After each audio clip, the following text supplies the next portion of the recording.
Monthly ഒരു തവണയെങ്കിലും കേരള സ്റ്റോറിൽ പോകണം. അപ്പോൾ കേരള സ്റ്റോറിൽ പോകുന്ന പോക്കാന്ന് കേട്ടോ ഇത്. ഇവിടെ തന്നെ 3-4 കേരള സ്റ്റോറുണ്ട്. ഇന്ന കേരള സ്റ്റോറിൽ നിന്നൊന്നുമില്ല, നമുക്ക് തോന്നിയ കേരള സ്റ്റോറിൽ പോക്കാണ്. മെയിനായിട്ട് അരി എടുക്കാനാണ് കേട്ടോ പോയത്. അരി, വെളിച്ചെണ്ണ, പുട്ടുപൊടി, അതൊക്കെ തന്നെ. ഇവിടെ ഇപ്പോൾ ഈ സീഡ്ലെസ് ആയിട്ടുള്ള നല്ല റൗണ്ട് മുന്തിരി സീസണിങ് ആണെന്ന് തോന്നുന്നത്. അത് വസൂട്ട് നല്ലോണം കഴിക്കും. അതും കുറച്ച് വാങ്ങി. അങ്ങനെ 10 കിലോയുടെ അരിയും ബാക്കി സാധനം എടുത്ത് രജി കയറുന്നു. പിന്നാലെ ഞാൻ കുറച്ച് വെയിറ്റുള്ള സാധനം കൊണ്ട് കയറുന്നുണ്ട് കേട്ടോ. വരുന്ന വഴിക്ക് 4 കിലോ ഉള്ളിക്ക് 100 രൂപ എന്നുണ്ടോണ്ട് ഞാൻ കുറച്ച് ഉള്ളി കൂടി വാങ്ങി. നിങ്ങൾക്ക് എന്തിനാ 4 കിലോ ഉള്ളി എന്നാണ് രജി എന്നോട് ചോദിച്ചത്. ഞാൻ പറഞ്ഞു ഉള്ളിയല്ലേ, പെട്ടെന്നൊന്നും മോശമാവില്ല, വേണമെന്നുണ്ടെങ്കിൽ നമുക്ക് ആയിരിക്കാം പകുതി കൊടുക്കാന്ന്.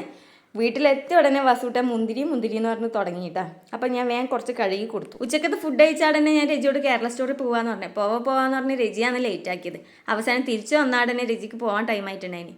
ഈ പലഹാരത്തിൻ്റെ പേരെനിക്കറിയില്ല കേട്ടോ. കേരള സ്റ്റോറിൽ നിന്ന് ഇപ്പം വരുമ്പോൾ വാങ്ങിയതാണ്. പാക്കറ്റിൻ്റെ പുറത്തും അതിൻ്റെ പേരുണ്ടായിട്ടാ. കുഴലപ്പാന്ന് തോന്നുന്നു. രജിക്ക് ഭയങ്കര ഇഷ്ടമാണ് കേട്ടോ, അതുകൊണ്ടാണ് വാങ്ങിയത്. എനിക്കിത് വലിയ ലൈക്കൊന്നല്ല, 1-2 വെറുതെ കഴിക്കും. സമയമില്ലാത്തതുകൊണ്ട് തന്നെ ആൾക്ക് ഇത് മുഴുവൻ കഴിക്കാനും പറ്റിയിട്ട് ആസ്വദിക്കാനും പറ്റിയിട്ടാ. എന്നാലും പുറത്തെത്തിയിട്ടും എന്നോട് 1-2 പിന്നെയും ചോദിച്ച് വാങ്ങി കഴിച്ചിനി. വൈകുന്നേരത്തെ ചായ കൂടി ഇല്ലാത്തതുകൊണ്ടാണോന്ന് അറിയില്ല, ഇന്ന് കഴിച്ചപ്പോൾ എനിക്കും ഇതിനൊടുക്കത്തെ ടേസ്റ്റ് തോന്നി. നമ്മളിത് കഴിക്കുന്നുണ്ടിട്ട് വസൂട്ടൻ കയ്യിലുണ്ടായ മുന്തിരി എടുത്ത് ചാടി. ഇവനിപ്പോൾ ഈ പാക്കറ്റ് മതി.